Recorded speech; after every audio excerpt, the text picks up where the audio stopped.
कोपर ग्राम पंचायत सरपंच सम्माननीय श्री हेमंत सूर्यकांत घरत ने अपने जन्मदिन के शुभ अवसर पर भिवंडी काल्हे रेती बंदर रोड स्थित अस्मित विद्या आश्रम में जाकर बूढ़े माँ बाप को भोजन वितरण किया गया और बूढ़े माँ बाप के साथ केक काटकर जन्मदिन भी मनाया गया और उनका आशीर्वाद भी लिया। तो वहीं आगे हम आपको बता दें कि सम्माननीय सरपंच श्री हेमंत सूर्यकांत घरत को उनके निवास स्थान कोपर गांव में उनके चहीतों द्वारा दर्जनों केक काटकर जन्मदिन भी बड़े हर्षोल्लास के साथ मनाया गया। इस अवसर पर केंद्रीय पंचायत राज्य के माजी मंत्री सम्माननीय श्री कपिल जी पाटिल व भाजपा युवा मोर्चा महाराष्ट्र प्रदेश उपाध्यक्ष श्री देवेश जी पाटिल उर्फ बबलू सेठ, भाजपा थाने जिला उपाध्यक्ष व माजी सरपंच रहनाल श्री राजेंद्र भोईर, काल्हेर गांव के उद्योगपति सुजीत तात्या सेठ पाटिल, भाजपा पूर्व मंडल अध्यक्ष व माजी सरपंच कुरुंद श्रीकांत गायकर, कोपर उप सरपंच श्री संजय पाटिल, केवनी दिव्य उप सरपंच श्री आकाश जी पाटिल, काल्हेर गांव के उद्योगपति श्री राजेंद्र पाटिल, कोपर ग्राम पंचायत सदस्य श्री प्रभाकर पाटिल, कोपर माजी उप सरपंच श्री रूपेश घरत, हरिभक्त पारायण राजेश पाटिल, कोपर गांव के समाज सेवक संतोष महात्रे के साथ साथ भारी संख्या में अनेकों मान्यवर मित्र मंडली, नातेवाईक व कोपर ग्राम पंचायत के सर्व सम्मानित सदस्य तथा कर्मचारी व कोपर गांव के ग्रामस्थ मंडलों ने उपस्थित होकर सम्माननीय सरपंच श्री हेमंत सूर्यकांत घरत को जन्मदिन की शुभकामनाएं दी तथा लंबी उम्र की कामना की।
कौशिकऋषिः श्री सीतारामचन्द्रो देवता अनुष्टुप्छन्दः सीताशक्तिः रामरक्षास्त्रजमे विनियोगः तथा ध्यायेदहजहन्वां कृतशरधनुषं बद्धपद्मासनस्थं गीतं वासोऽसान् नवकमलदलस्पर्धिनेत्रं प्रसन्नं वामकं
राम रक्षा स्तोत्रमन्त्रस्य कौशिक ऋषिः श्री सीतारामचन्द्रो देवता अनुष्ठुप् सीता शक्तिः राम रक्षा स्तोत्रजपे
विनियोग आहे का आपण बघता कशाचं कार्य त्यांना सुरू आहे अडीच 2-2.5 वर्षामध्ये त्याचं कार्य आपण पाहत आहात आणि त्याच्यामध्ये त्यांचा जो आदर्श अनेक विद्यार्थी देखील घेत आहेत. काय सांगा?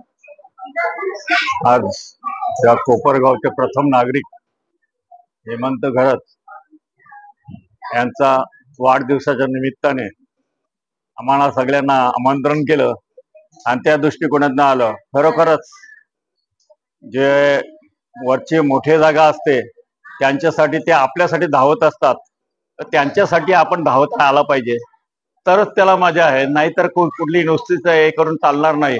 आपल्याला जर त्यांच्याकडनं काम करून घ्यायचं असेल तर त्यांच्या बरोबर आपण राहिलं पाहिजे, त्यांच्या खांद्याला खांदा लावला पाहिजे, तरच आपलं एखादं काम होऊन जाईल.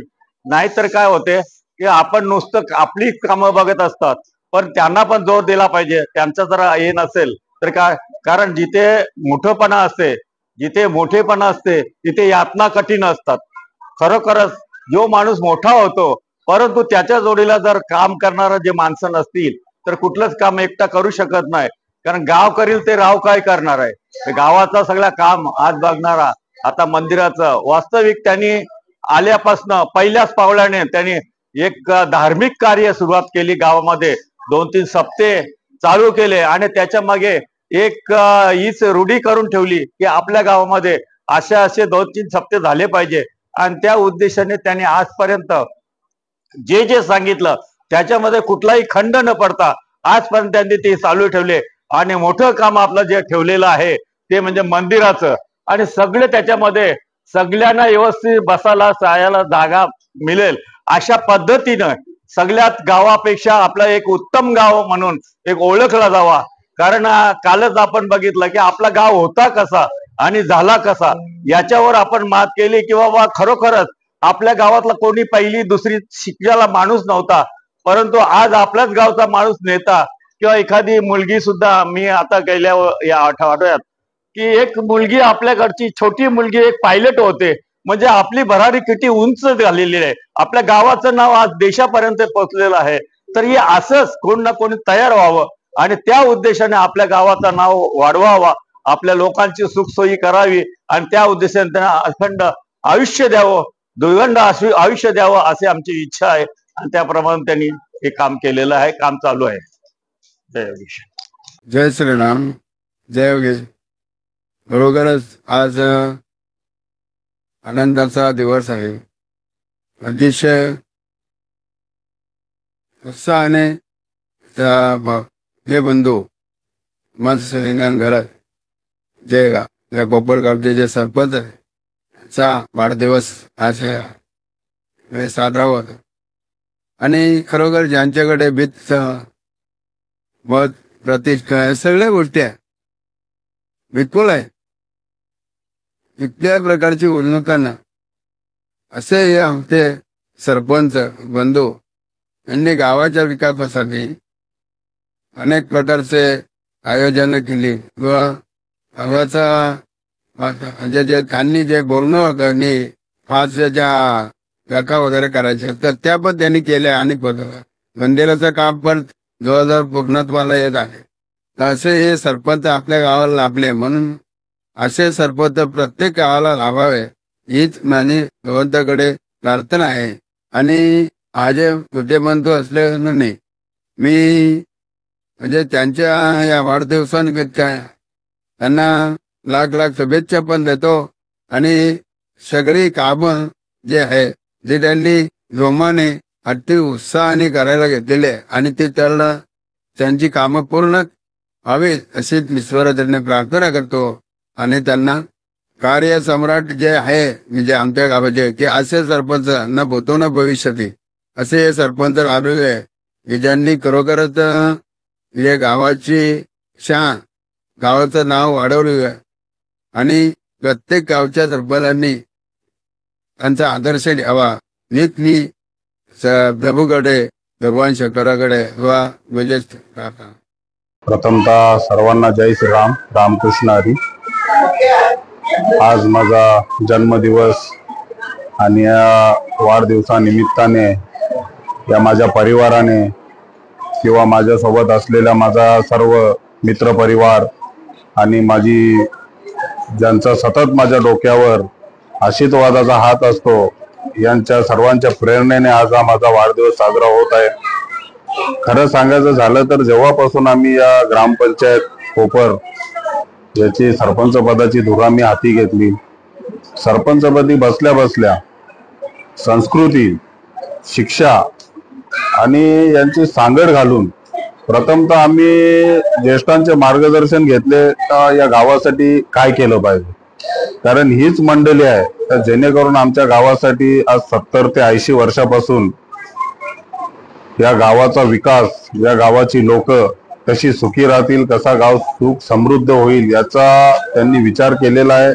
खरं पाहायचं झालं तर यापूर्वी आमची कोपर ग्रामपंचायत ग्रुप ग्रामपंचायत रानल म्हणून या रानल ग्रामपंचायतीमध्ये अस्तित्वात होती.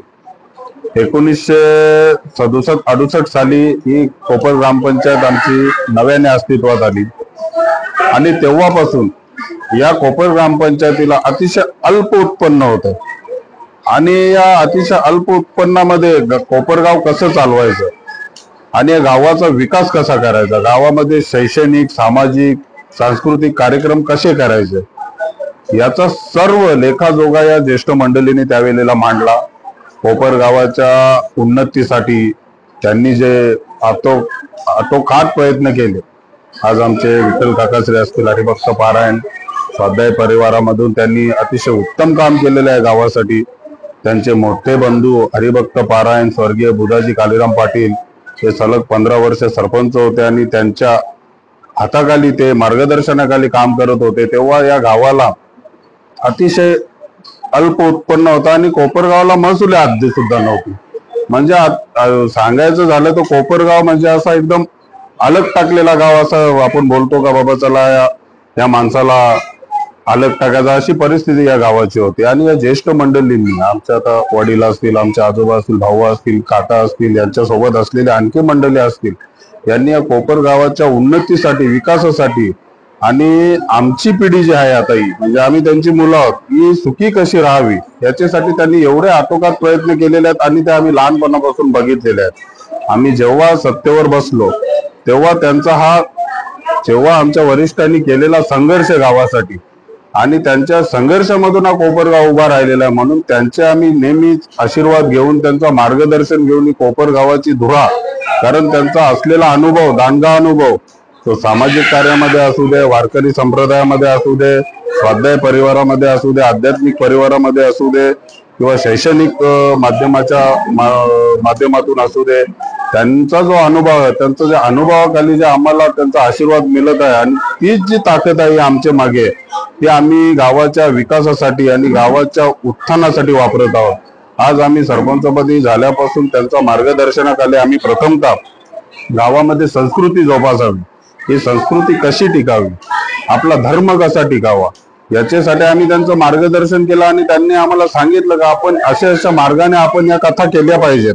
तेव्हा आम्ही त्यांच्या मार्गदर्शनाखाली श्री राम कथा केली, श्री कृष्ण कथा केली, श्री हरी कथा केली, श्री भागवत केला, शिव महापुराण केला आणि त्याच्यामध्ये आम्ही योगायोग, दुग्ध शर्करा योगायोग असा साधला का आमचा जो जीर्ण झालेला मंदिर होता, गणपती बाप्पाचा बजरंगबलीचा मंदिर होता, त्या मंदिराची अवस्था अशी होती तर पावसाला आला का त्या मंदिराला हात लागला का तिथे लावला का तिथे करंट लागायचा, म्हणजे अतिशय दुरावस्था झालेलं मंदिर होतं.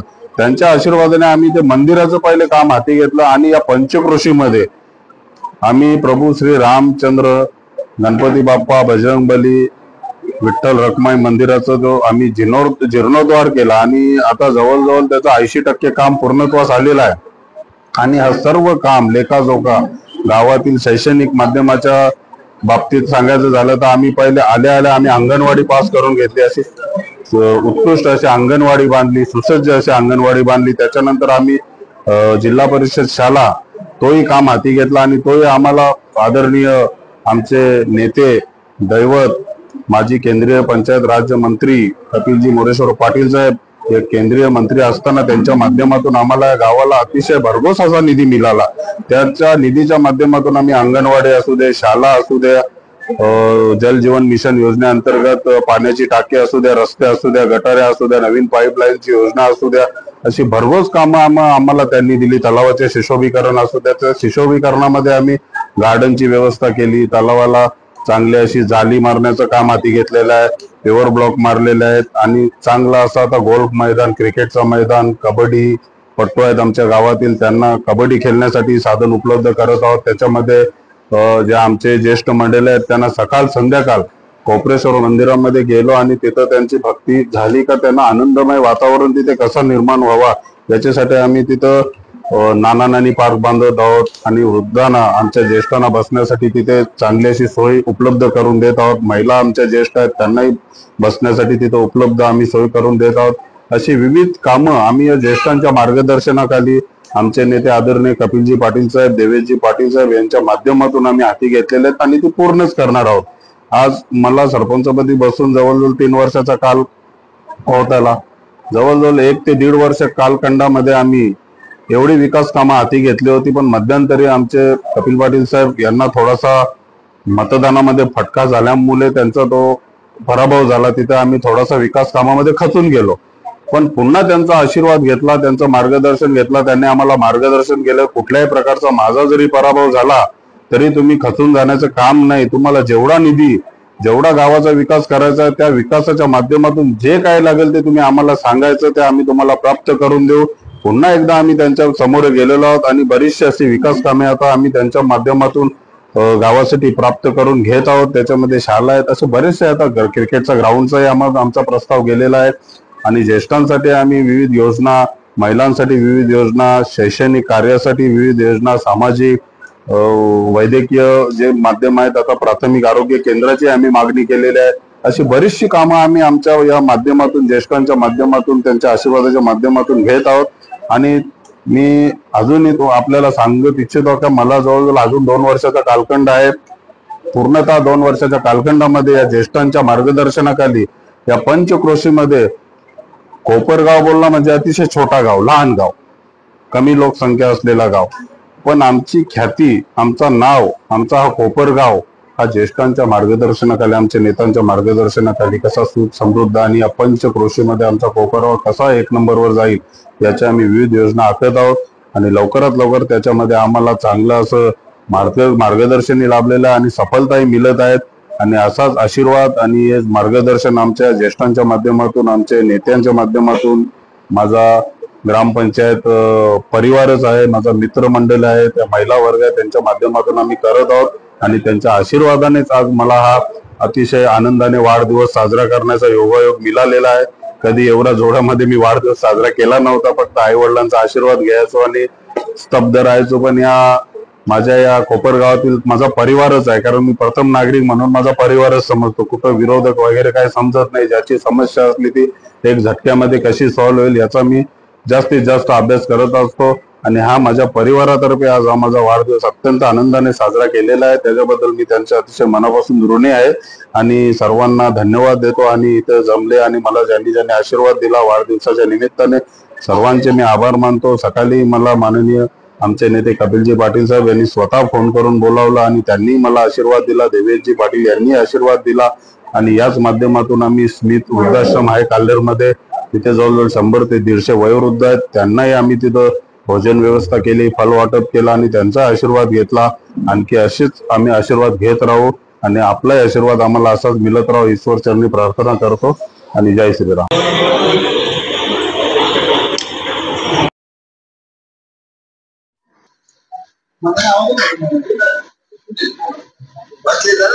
माझे मित्र हेमंत गरज साहेब यांच्या वाढदिवसानिमित्त त्यांना शुभेच्छा देण्यासाठी मी आलेलो आहे.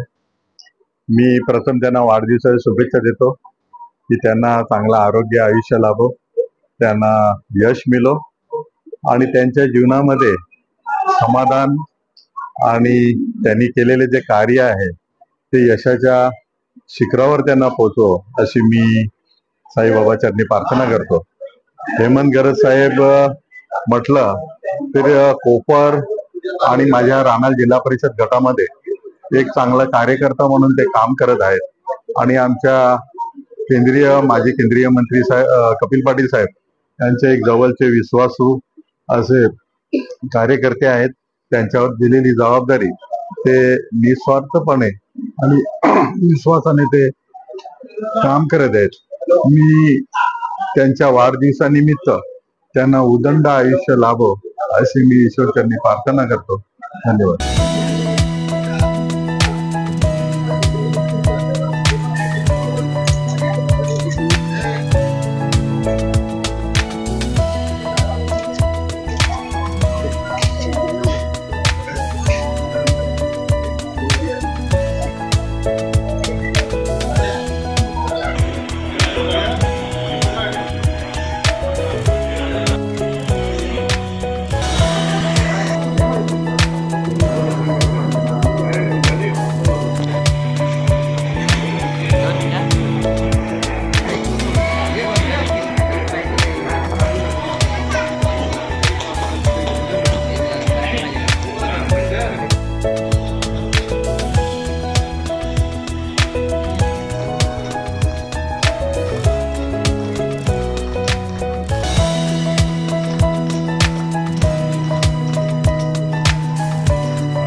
माझे छोटे बंधुराज मामाचा मुलगा कोपरगावचा प्रथम नागरिक आणि कोपरगावच्या विकासासाठी त्यांनी ज्या पद्धतीने जो धडाला लावला, विशेष म्हणजे त्यांच्या मनात काय असतं ते कळतच नाही आम्हाला, अजून पण कळलं नाही. म्हणजे एवढं विजन त्यांच्या मनात असतं. ते जेव्हा शांत असतात तेव्हा त्यांचा चक्रव्यूह चालू असतो विचारांचा. आम्ही कधी कधी दुष्काळात पडतो की साहेबांच्या मनात आहे तरी काय, परंतु रसाळ वाणी, संयमी वृत्ती याच्या जोरावरती अधोगतीला ज्या मार्गावर ज्याने गाव नेलता तो गाव प्रगतीच्या मार्गाचा त्रास भरपूर होतोय.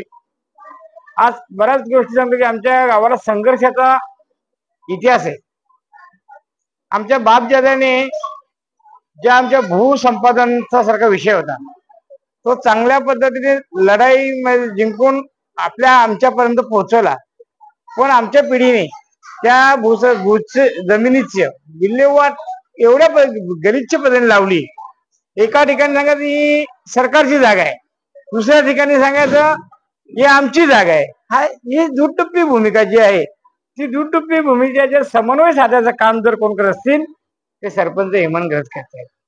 आज त्यांच्या याच्यामध्ये मी असंच ग्रामपंचायतीमध्ये बसलेलो, या जवळजवळ 3 ते 4 तास एक गट साथ बसलेलो. याच्या आधी कधी तेवढं बसलो सरपंच साहेब नव्हता म्हणून बघूया यांच्या उचापती काय.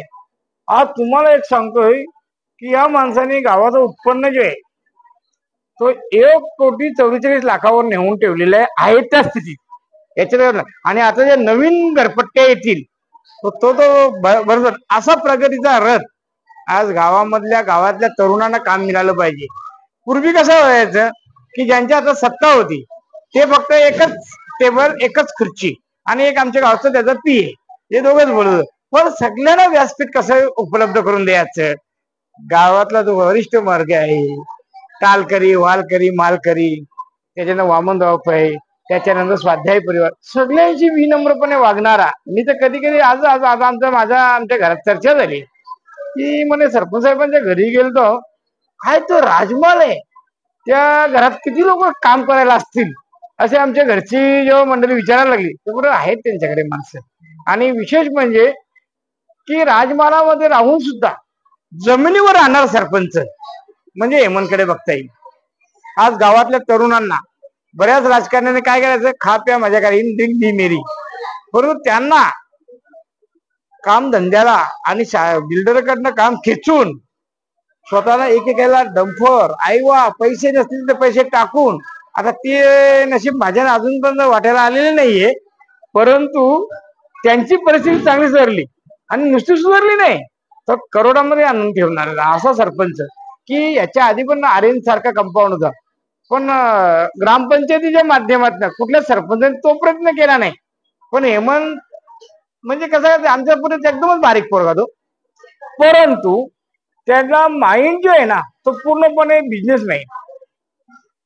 तर पूर्णपणे त्या गुजराती मारवाड्यांमध्ये राहून आपली प्रॉपर्टी त्यांनी चांगल्या पद्धतीने वाढवली आणि त्या प्रॉपर्टीच्या माध्यमातून आज त्यांच्याकडे आम्ही जेव्हा येतो आम्हाला कधी कधी हेवा वाटतोय की बाबा एवढ्या मोठं राजमहल आपल्या नशिबात सावली तर मिळावी.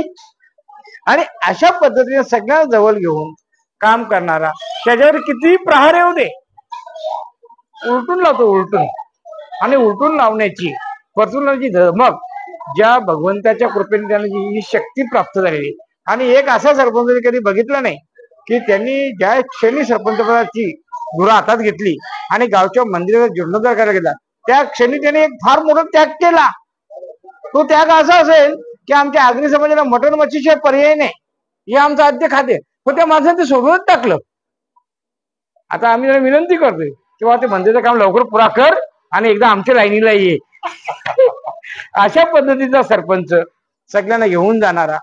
आज विशेष म्हणजे आज त्यांना माझ्या पक्षाच्या वतीने आमचे अविनाश दादा जाधव यांचा फोन आला, आमच्या जिल्हा संघटकांचा पण फोन आला असेल, DK साहेबांचा फोन आला असेल, आमचे शैलेश बिडवींचा फोन आला.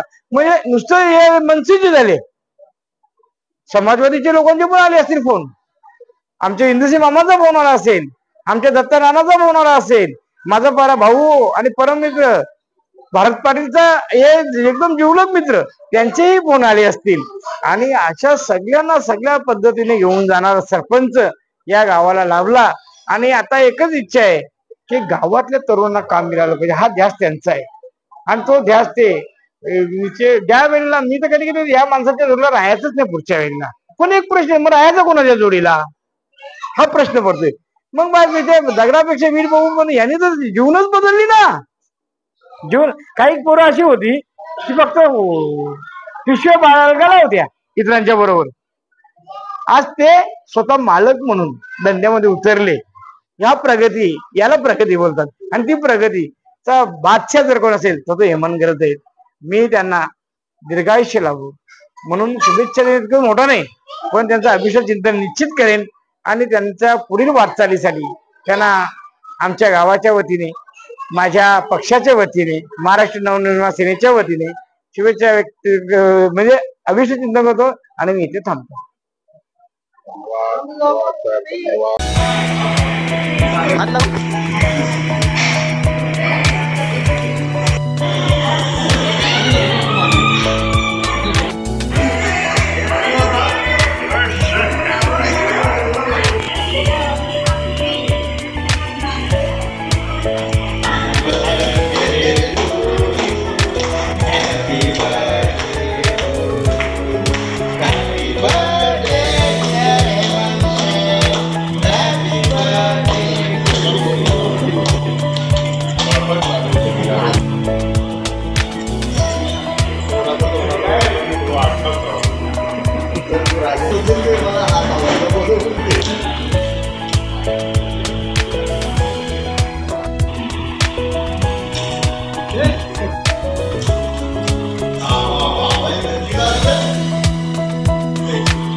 चांगले कामं होत राहू गावातून ही आमची